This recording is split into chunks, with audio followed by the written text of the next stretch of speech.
Doctor Zakir, আপনি কি piece টিভির দর্শকদের এই সর্বশেষ ও চূড়ান্ত কিতাব পবিত্র কোরআন পড়ার নিয়মকানুন সম্পর্কে কিছু বলবেন?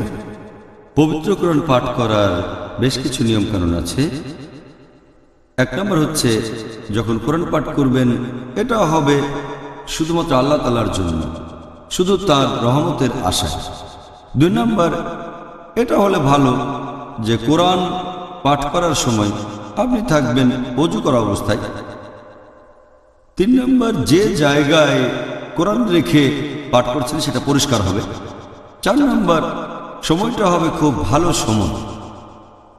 5 নম্বর, এটা করলে ভালো হয় যদি কিবলার দিকে মুখ করে কোরআন পাঠ করেন, করলে ভালো, তবে আবশ্যক না। 6 নম্বর, আপনার নিয়ত আর আপনার মনোযোগটা